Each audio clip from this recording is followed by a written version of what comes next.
Quand tu sais la carte ici, mais c'est la Manduki. Ameki kraka batale. Papa yo a penza danser na Manduki. Ah, vous êtes un militaire. Quand tu la carte côté va ça la blender ba char de combat. Ameka kakumbo. Papa yo a penza mutu. Ba bise papa, on no somba ya ba 1900. Na somba ba 1900. Bana ko somba ba 2022. Ya sika. Balakisie usine ya Manduki tali oyo atali amoni oyo amoni asinteresse na oyo asinteresse mpona kosukisa makambo ba M23 mpe manœuvre ya baoccidentaux mpona koyeba koutilize Angola, koutilize Brazzaville, donc Congo Brazzaville, koutilize bamboka mosusu oyo tokangami na bango mpona badestabiliser Congo. Mais bitumbe sili nango déjà. Mes salutations à vous tous qui êtes réellement branchés dans votre chaîne préférée, La Voix Céleste, hein, La Voix Céleste TV. Là, vous écoutez la voix de la base. Merci beaucoup d'être avec vous. Devant vous, votre serviteur, communicateur José Makovangwa, communément appelé Mwana Manianga. Nasepe na bino lelo tobeta na masolo mboka na biso pe toyeba kozala maba analyse na quelques sujets oyo ebimi na mukola lelo hein. Tobeta masolo et fin de la semaine. À la fin de la semaine, tu as masolo na quelques sujets. Oyo sili ko bima na kati ya mukolo lelo. Oyo elingaki ko beta ma marche ya ba opposant. Mais sili ko ajourné en tout cas na ko pesa ka félicitations et pas ya papa Gentili Ngobila, gouverneur de la ville. Oyo sili ko mona keba moko boye na kati ya marche wana. Amoni que marche ko sala maté et sengeli batindi ka mukolo mususu parce que na lisu na ye prophétique atali que makambo za ko beba ba manigance et salami, il y a des militaires infiltrés oyo balingaki basala makambo mabe pona koloba ke Fatia Bomi alors esengelaki koyeba kotombola ngo mokolo mosusu pona ko accentuer encore un peu vigilance na kati ya sécurité mboka na Kinshasa. Alors ba silingaki ba un peu tembe mais même si bango sobo tembe en tout cas vous serez vous-même responsable de tout ce qui va arriver. Bayoki batindi kango na mokolo samedi oyo je crois le 20 mai. Merci Papa Gentili Ngobila pour en tout cas félicitations na kimubali na yo na courage ya ko ba ko interdire que wa journée manifestation wana et zaki ko bomba bundo kebele afin que le balo bakeno président Félix Tshisekedi a tué or que c'était leur plan que va introduire, va infiltrer les militaires dans le Kouta qui viendront et tuer la population congolaise pour faire porter cette charge au président de la République. En tout cas, à titre, Kobima Namukolelo, ils ont des MONUSCO à la manœuvre d'éradiquer les Ouazalendou à l'est de la République démocratique du Congo. Par quel moyen? La Katia Masolo, la Katia émission de Bokoyokam. MONUSCO à la manœuvre pour Longola, pour évacuer, pour éradiquer Makamba Ouazalendou la Katia Est. Technique, manœuvre ni la salle. Awa Bintu Keita bazwaki masolo na Moïse Katumbi bayokani kotambola elongo ti na kati maponami Bintu akuti ngambu ya opposition alors toko yoka ngona kati masolo kaka Jean-Pierre Bemba na kati mboka Indonésie boyoka kiango déjà même ba révélation monsieur ko bakisama on ba journée sili ko bima mukolo lezo sala rage eza à la une ba titre on a opé ça. Fachi Beton s'explique pourquoi nous sommes adhérés à l'EAC. Fachi Beton s'explique pourquoi la RDC est adhérée à l'EAC. Kunande makambu zakuna. Ngala la porte-parole. Alors tokena titre mususu bimi, l'Afrique du Sud accusée d'avoir soutenu la Russie dans la guerre de l'Ukraine. L'Afrique du Sud menacée de sanctions par les États-Unis. Voilà le titre mot que c'est la rage. On va reprendre la analyse. Titre sous de nouvelles révélations sur le massacre de Kwamouth. Beaucoup de gens incriminés. Même gouverneur Moussous. Donc on va avoir la révélation de Bakangi. Ok, francophonie, changement de l'équipe. Papa Lutundula, ministre des Affaires étrangères, a changé l'équipe. 2 mois d'Itikali. Pourquoi? Pour quelle raison? C'est que c'est le Malamouté. Vice-présidente de la Colombie en tournée en Afrique. Vice-présidente noire. Hein? Première noire. Azala vice-présidente de la Colombie. Un pays de l'Amérique latine. Mais c'est une Congolaise. On va kender na kate ba monde wana na batan ya ba traite négrière. Et ils ont formé des colonies de noirs là-bas. Ils ont milité aussi. La kate ya ba ONG, la kate ya ba organisme. Et jusqu'à tel point que Mama Wana a commis vice-présidente. Mais au lieu que la RDC a une opportunité wana ya kobengisa mwana na ye moko. Ce sont les autres pays qui en profitent d'abord. L'Afrique du Sud, le Kenya, l'Éthiopie. Tourner na ye ezali na bamboka wana. Esika tokokoma tokomi, esika tokosuka toke na deuxième émission. OK, premier point la biso, la MONUSCO à la manœuvre. MONUSCO avandaki. MONUSCO avandaki na ye. Amoni que FARDC va coopérer na ba groupe Wazalendo, ba groupe d'autodéfense pour la libération ya Mboka na biso. Chaque fois au MONUSCO a qualifié FARDC de coopérer avec les groupes rebelles lokola ba Wazalendo wana abenga bango ba groupe rebelle. Et c'était un groupe oyo ezalaki ko protéger mabele contre l'infiltration, contre M23, contre le groupe rebelle nyonso ba bande kolinga ko ko boto bango mabele bango ba ezalaki lokola ba anticorps de kana lobaka autodéfense. Et c'est un temps gouvernement monique non, ce sont des gens qui travaillent pour le bien du Congo. Ba komisa bango ba réservistes de l'armée. L'armée peut les utiliser à tout moment où il veut. Kotinga bango kosalela bango. Et yo kisi ba mboka nyonso na soni o bafunda ke de sazo coopérer na ba groupe rebelle lokola bango wana. Mikolo esiko bango basaka des titres que ceux qui M23 soko kota tina goma te, c'est parce qu'il y a des barrières blocage Wazalendo. Groupe de autodéfense. Balouki solution, qu'est-ce qu'il faut faire? Ils sont venus poliment rusé na ba autorité mboka ya province ya Nord Kivu na ba kambia FARDC pona koloba ke non bato baza penza malamu pona mboka ndenge ba komi ba réserviste. Il y a des gens qu'on a ramassé dans le village, il fallait pas en formation, faut continuer bango na kitona ba ke ko za formation bobengi sa bango, on va disposer même des instructeurs pour la former bango. Or qu'avec Mutambu que quand on récolter bango et tiki vide na côté wana nyonso Masisi Nord Kivu nyonso et tiki vide tamba côté na bango na kitona bango nde batikali suko ko zwanzela ba le capo fa de pona bango bazali jana batu na bango bakokotsa bango ekoloba kaka o repli stratégique au mode technique ya MONUSCO.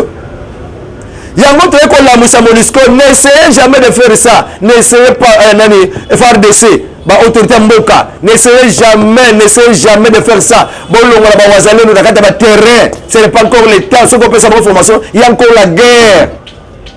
Bango ne bazo sala ke ba bloquer nzela na moi mayele na bango na moi capacité na bango bazala. Laissez-les, ne suivez pas la MONUSCO, il faut nous prendre en piège. On a une formation qui tourne. On n'a pas de formation. Car, en tout cas, le gouvernement, la population est déjà au courant de tout ce qui se passe. Et, ceux qui ont reçu paix, ceux qui ont reçu kimia, tant que l'ennemi est là parmi nous, on ne va pas partir, quel que soit l'un à Bengisibiso. Voilà la meilleure décision de nos Wazalendo, le patriote, le réserviste de la République démocratique du Congo, la FARDC. Merci beaucoup. Deuxième point, on a analyse quand on a appelé le gouvernement Ayoki et réponse ya ba wazalendo epesami bako ningana te jusqu'à ce que la paix sera rétablie dans la partie est de la République démocratique du Congo. Bintou Keïta bakutani na Moïse Katumbi o ayaki pona kosala ba marche babeti masolo. Ils ont eu une séance de travail. Ils ont échangé sur la situation sécuritaire dans l'est de la République démocratique du Congo. Yo Bintou Keïta, Obere Kosola Masolo, pardon, il y a situation sécuritaire. En tant que qui est Katumbi, pour faire quoi? Lui qui a des comptoirs na Rwanda, lui qui n'a jamais sous-estimé, déclaré, dénoncé Kagame. Dès que Kagame a zolo bakeo, babele na biso ndambru, ezala Congo faut récupérer yango, membre moko ya communication na ye a déclaré que ce que Kagame est en train de dire est la réalité qui est une partie du Rwanda au Congo et c'est les Wakuna. Ils ont soutenu ça. Maintenant, bakeo kosoma solo na bintu pona kosolo la makambu situation sécuritaire est. Quand est-ce que Katumbi a déjà fait une déclaration où il y a qu'à soutenir attends maya pamba que donc il a réfugié, va déplacer la sakuna. Et maintenant, Bintou Keïta Zazard allait trouver Moïse Katumbi qui a des comptoirs au Rwanda, qui travaille en connivence avec les Rwandais. C'est pour dire que nous savons maintenant la position de Bintou Keïta. Donc, continue à solo la Hollande. On les a analysé au bêta. La mission de la MONUSCO est depuis 1999. Et cette mission et de contribuer à la stabilité et à la consolidation de la paix. Contribuer à la stabilité, consolider la paix, stabilité et la consolidation de la paix. Consolider la paix. On ne va consolider pour l'amour, on ne va stabiliser, on va se déstabiliser. Donc, consolider la déstabilisation. La vraie mission de la MONUSCO, c'est consolider la déstabilisation de la RDC. Et tous ces politiciens qui sont derrière cette mission ne peuvent qu'être des amis homologues à Bintou Keïta. Voilà l'analyse de la Katumbi a signé. Katumbi a signifié sa préoccupation quant à la transparence et à l'équité des élections à venir. Katumbi en tout cas, il appelle à une réforme du système électoral. Ah, bah changer bureau à Seni. Ah, dans les autres changer bureau à Seni. Tant que vous arrêtez, pour tout que les maponami. Bon, vous allez battre les bossons. Dans les délais, sur les actes, les dialogues, allez, les transitions. Il y a un bosso Lukande. Et si matin, tant que le bureau, eux, bah changer bureau à Seni. Donc, vous sentez déjà défaite. Si vous sentez déjà défaite, bon, le bakaka, oui, nous sentons déjà notre défaite. On est que nous avons raison, on va changer, ma sondage, non, ce sont jamais mon conabino. On est comme président Lobby. Si on maté le président Félix Tshisekedi. Toujours à vous. Ok. Toujours pour ça. Bintou Keïta a réaffirmé l'engagement de la MONUSCO à soutenir le processus électoral. MONUSCO a s'engagé pour soutenir le processus électoral. Le Cambodge a eu maintien de la paix, a eu stabiliser, consolider la paix. C'est quoi l'ingaya côté sous paix? Nzoka, ils ont maintien de la paix, ils ont consolider la paix, ils ont pour stabiliser tempo pour déstabiliser. C'est quoi l'ingaya pour déstabiliser les sous cycle électoral parce que nous allons déstabiliser, consolider la déstabilisation. Ce qui est à ton côté MONUSCO na kata makabila bisa élection. Eh baby. Kabila Bengala Bangote. Réaffirme l'engagement de la MONUSCO à soutenir le processus électoral. Il souligne l'importance de la participation de tous les acteurs politiques de la société civile pour assurer l'élection crédible et transparente. Ils ont la côté des pères et des mères, à côté des pères et des mères. Donc, la mutute, ma élection, comme les gens ont participé à y. Ma la mutute, bactéries politique, bactère nyonso ya société civile faut participer pour la transparence wana akoti mpona kobatela katumbi oyo bazolinga balongola na kati ya proposition ya de père et de mère. Mais soki moto aza capable te mibeko nyonso ezalaka bongo meme na mairie meme wapi même na likolo centre babengane parce que azalaki capable te kovanda kuna balobeli séparatiste. Soki moto azo remplir bacondition te mpo akoma président, pourquoi lui forcer vous la communauté internationale, vous la MONUSCO, pourquoi forcer? Donc qu'on fonde makambu, ce qui ne se trouve pas chez vous, vous l'imposez chez nous, ce qui se trouve chez les autres, au lieu de l'imposer, non, vous imposez makambu na ndenge na bilo. En tout cas, yango président ils ont l'accès que nous sommes au temps de la fin, que Russie président est aux mains de Dieu pour détruire cet États-Unis avec tous ses alliés, d'après les prophéties de Branham. Les deux personnalités, Bintou Keïta et Moïse Katumbi, ont exprimé leur engagement à travailler ensemble pour garantir les élections libres, justes et transparentes. Bayokani va travailler ensemble.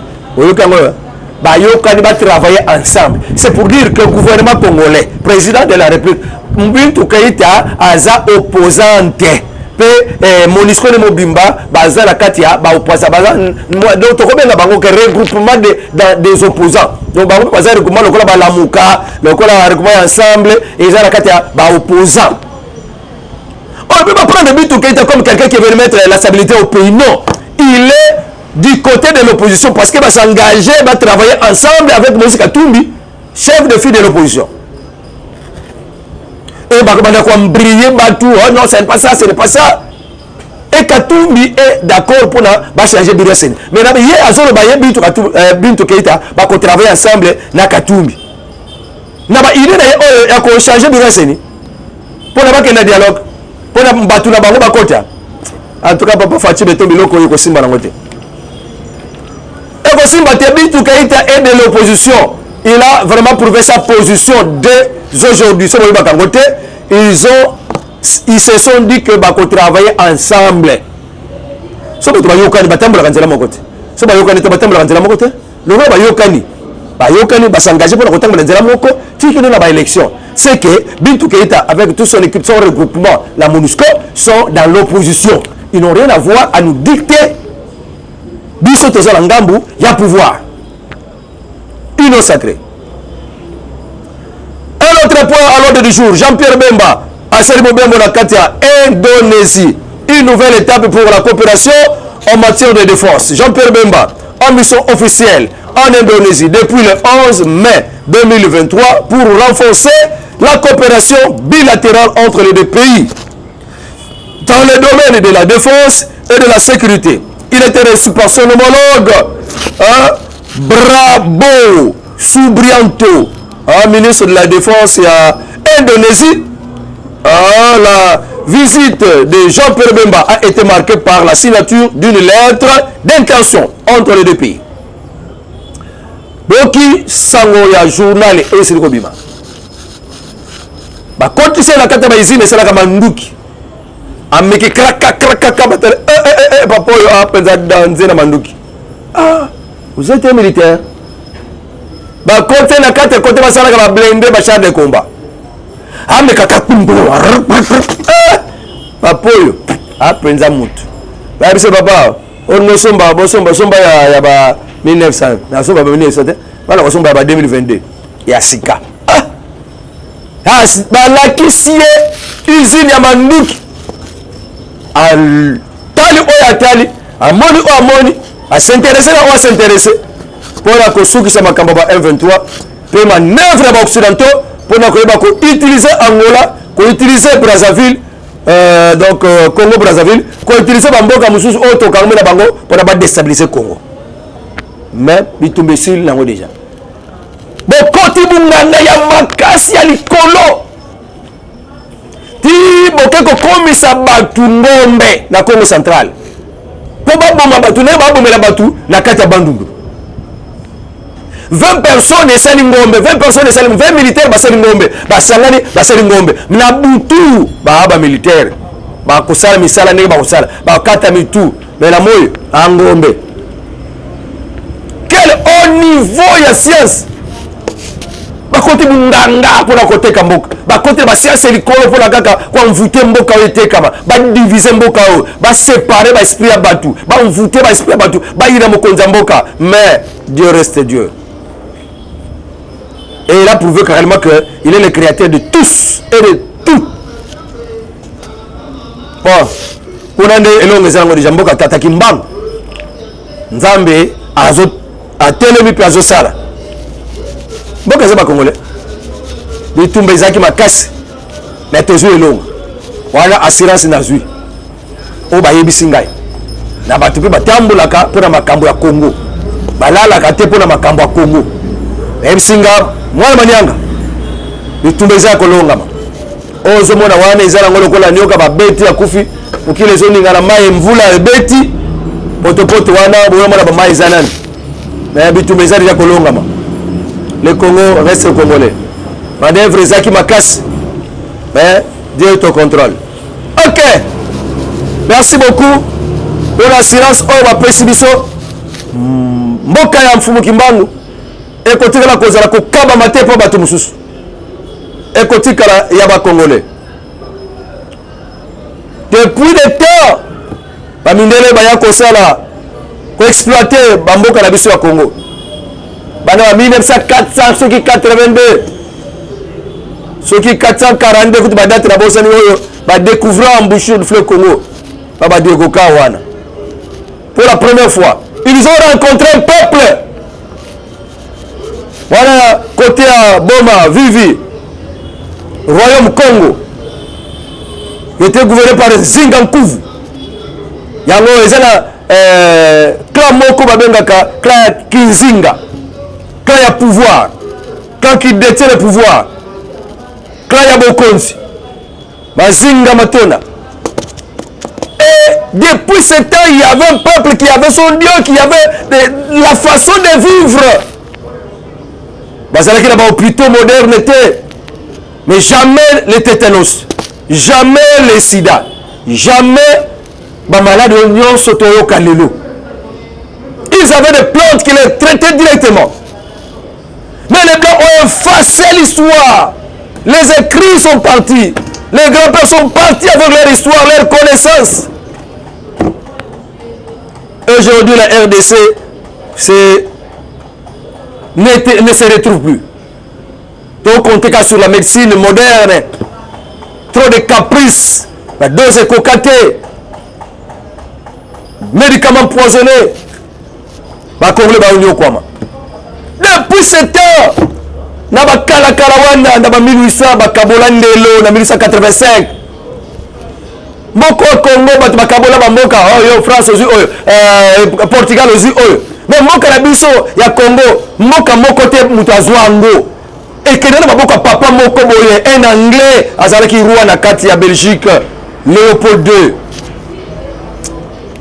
Nemboka ekota na pasi bandata wana. Léopold anyokola mboka. Léopold Aliaba Touloubesu, Amela Makilaba Congolais, Asalaba crime, génocide. Quand même la justice occidentale, Alingaka Landelaye. Mais ces frères blancs ont fait le plaidoyer. On ne peut pas condamner un blanc en faveur des noirs. Ne peut pas foutre à Bango, Belgique et Senghele ACD, RDC, à la merci de tous. C'est pourquoi Lelo, France a qui connaissait comment France commence à prendre les devants. L'Amérique, la Grande-Bretagne, l'Allemagne, ils ont pris les devants, ils peuvent faire tout, ils peuvent entrer, sortir au Congo, manger, vivre. Moi, comme à la merci de tous, parce que génocide, et Salama, et pas Léopold II, ça l'a plaidoyer.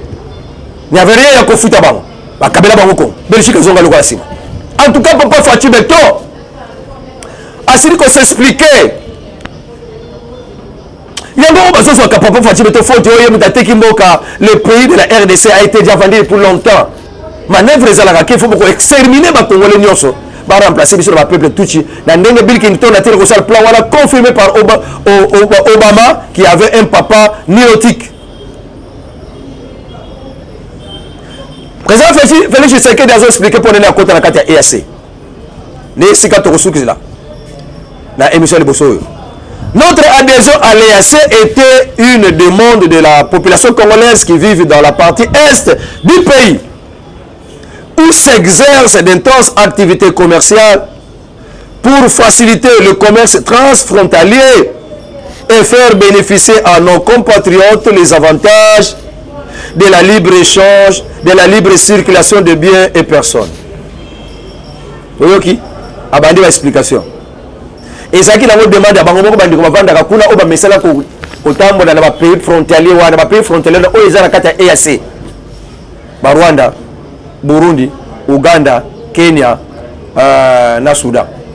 Bando na biso belé ba salaka ba transaction da bango commerciaux ba échange commerciaux na bamboka wana nyonso bamboka na banyoko la ba congolais siko ba senga ke pona toza la bien toza la kola toza la kata communauté wana pour bamona na biso lokola toza bundeko to faciliter ba échange na biso ndeko kozaboka yoka bango ndeko kotsa kamboka na kata ya EAC pour bandeko na biso basalaka ba échange ya ba échange ba bien na ba bien na bango basalaka ba échange ya basalaka ba intense activité commerciale banyoko maté. Là c'est l'explication ya mokonzi mboka. Je ne suis qu'un porte-parole. Maloba mokonzi mboka on azoko expliquer bino. Oh tumutungisaki est-ce que mokonzi mboka to bimaka na EAC to bimaka na EAC ndenge peka ngana na bakango pour population pe le bakaka bon. Ce que azoko loba pourquoi to kota pe azoko envisager pe kobimate pona batwana basepela basenga ye balobi na muteke no yobima batwana o batinda ye basenga ye ka kota nanu balobi te ke abima nana yoki bangote biso kaka tozoloba population mususu bazoloba yango na azwina no bokani wana te ya kobimisa mboka na kata ES wala mokonza mboka. Alors donc l'adhésion de la RDC dans l'EAC a été réfléchie. La guerre est provoquée, la guerre qui dérange notre amitié avec tous les pays de l'EAC, c'est la guerre qui a été provoquée par Kagame depuis le Rwanda qui soutient le M23. Mais si un jour le Rwanda aura un président non belliqueux qui entretiendra les relations pacifiques avec la RDC, les choses vont changer. En tout cas, nous sommes Kalobi. Nous critiquons pour la nini to kota kuna parce que pour la biso moni la biso côté la EAC wana ba pesa ngombeba makoki pour na komema RDC na balkanisation kolandisama article 4 il y a accord il y a M23 na gouvernement qu'on a déjà balaka que la RDC s'engage à adhérer dans l'EAC. On était à Kabila en 2013. Et la RDC s'engage à décréter la partie Est comme zone sinistrée. Et après avoir décrété cette partie Est, la RDC s'engage. Il y a que ça, il a un statut particulier. Donc, na mboka moko lokola à part. Alors, la RDC s'engage à un programme pour sécuriser Bango d'après Mikanda.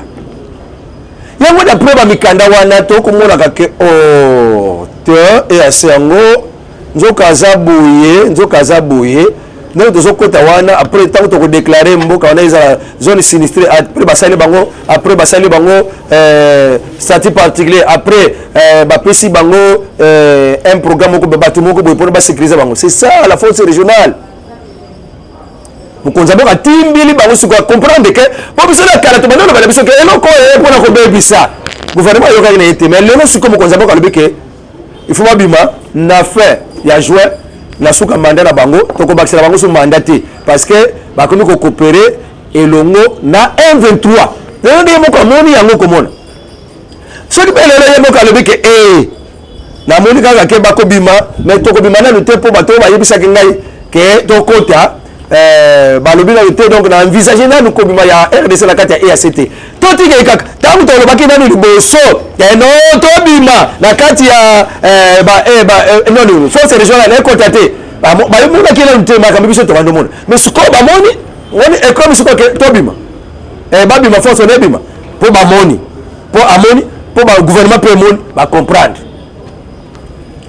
donc likambo likambo na tanango biso déjà to wona neti musika mais quand on a la monité to landi kaka ndenge ya lobi ti mokola komona to priya kaka to sambla kaka nzambe la kisa mukonza mboka mona ke EAC exemple nza mutambu la kisa mukonza mboka mona ke EAC penza ce qui penza a révélé ya moni penza EAC akomona ke satana vanda na kata EAC akomona ke communauté internationale ezwa EAC pour na kosala makambu la monisco ba koka kosala te ba kosala mona nza EAC Kagame lobi bitumano sele kaka na kata RDC bayebaka kokamba yango te eluka kaka bitu moko bazo mabele bazo msana Rwanda me bayebaka te kokoma na po wana mais naza si ke na nzela ya EAC eloko wana ne kokokisama omoni kaka makamba lobi peut-être musiko bazoloba mundayishimi azoloba ke derrière kutuba nani force oil ekotika na kobima na mboka te soki RDC abungise no mapinga na yete pona kwa assurer sécurité ya batu na ye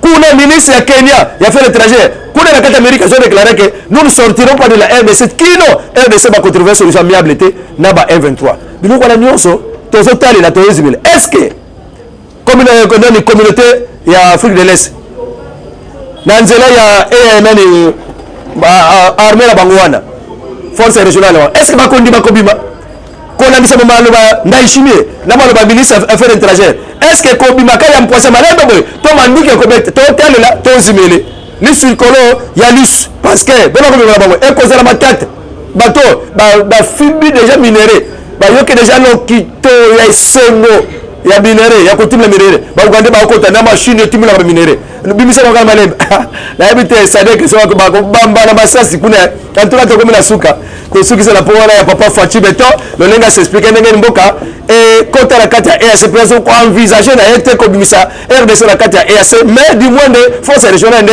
ebima na fait ya mois de juin bolobi nini ba kongomani na pesa numéro po bebe nga pesa ba analyse na bino na ko ya ko lobango aka na chaîne toi ba patriote to bomba pe le côté amakambo chaîne na biso e ambaka mutu nyos aloba o esengloba biso ataka tumbe lobi o fayu lobi to ko ya ko ba fayu loba ki boye et comment ça va biso te to wala bana biso o fayu loba ki boye po esa chaîne photo loba po bona ko za la penza un vrai dirigeant faut ko yoka ka opposition pour le kotambola bien faut ko appeler ba critique numéro de téléphone plus 243 89 92 51 866 plus 243 89 92 51 866. Au revoir. Avec Dieu, nous ferons des espoirs. À la prochaine. Côté la EAC wana ba pesa ngombeba makoki pona komema RDC na balkanisation. Kolandisama article 4 il y a accord, il y a un 23 dans le gouvernement. On a déjà balaka que la RDC s'engage à adhérer dans l'EAC. On était à Kabila en 2013. Et la RDC s'engage à décréter la partie Est comme zone sinistrée. Et après avoir décrété cette partie Est, la RDC s'engage. Il y a que ça, il y a un statut particulier. Donc, na mboka moko lokola à part. Alors, la RDC s'engage. Il y a que ça, un programme pour sécuriser Bango d'après Mikanda. Il y a d'après Mikanda, wana to komona kake oh te et asengo nzokaza boye nous devons après tant que déclarer mboka on a zone sinistrée après basali bango